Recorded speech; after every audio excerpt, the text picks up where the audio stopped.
So with a film like this, with a book adaptation, normally when we ask actors, did they do the research and everything else, they obviously the reply is yes. Would you ever consider doing a film like this without having read the source material?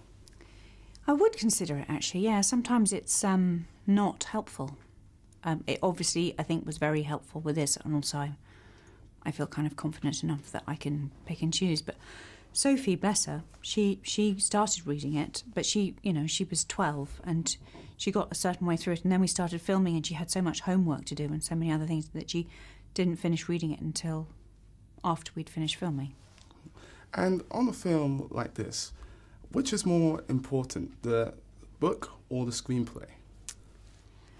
I think they both are, but in very different ways. Geoffrey described the book as, he said we have a 500-page instruction manual on how to make this movie. And it was a great resource in terms of detail and the background of the characters. I mean, in the sense for us of our relationship, you know, you see them very much in their present as a couple who've been together for a long time and are, I mean, she's pretty unpleasant to him and they bicker.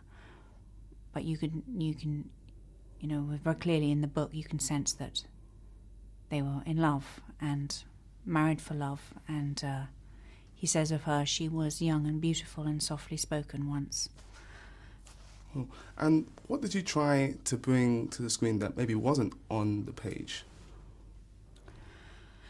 I think you always bring part of you, you know, that's never in the page. That's sort of your, you bring your own sensibility and your own outlook and your own kind of rhythms and ways of, you know, your smell of it.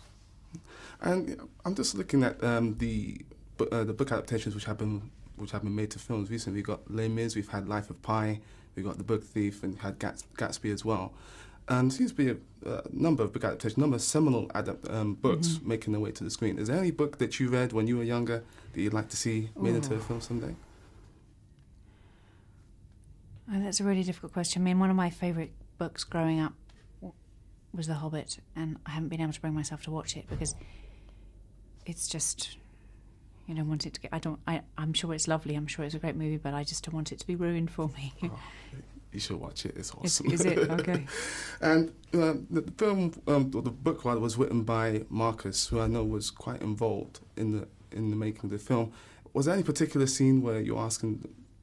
He wasn't really there very much. I think he was consulted about the screenplay, but he came on a visit on set towards the end of filming. And I was really surprised. I sort of looked over and I thought, who's that kind of surfer dude over there? I expected him to be old and venerable in some way, and he's this young, blonde Australian guy.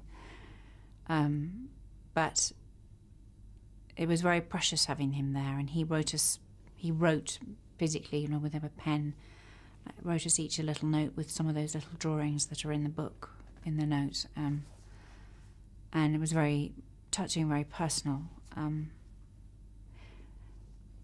And also great to sense that it was a connection that he had with his grandmother, who was from South Germany, and, you know, was kind of the story drawn from his real family. One of the more interesting themes I thought was, in both the book and the film, is that you're trying to make the best out of not such a great situation. Yeah. In all the films that you worked on, has there ever been a situation where it hasn't been the greatest, but you've got to try and sort of find the best in it? I think there's you're never on a perfect film set. There is always going to be something that irritates you or is off-putting, and sometimes it's a big problem, sometimes it's little. And the trick is to just keep concentrated and not let, and actually say, well, okay, there's a certain amount of friction or difficulty happening, and I'm just going to use that energy to keep focused on what I'm doing. Because you can get blown over by so many things. It's like working on a film set is a building site. There's so many different jobs going on. Well, thank you for your time today. I appreciate it. It's my pleasure. Thank you.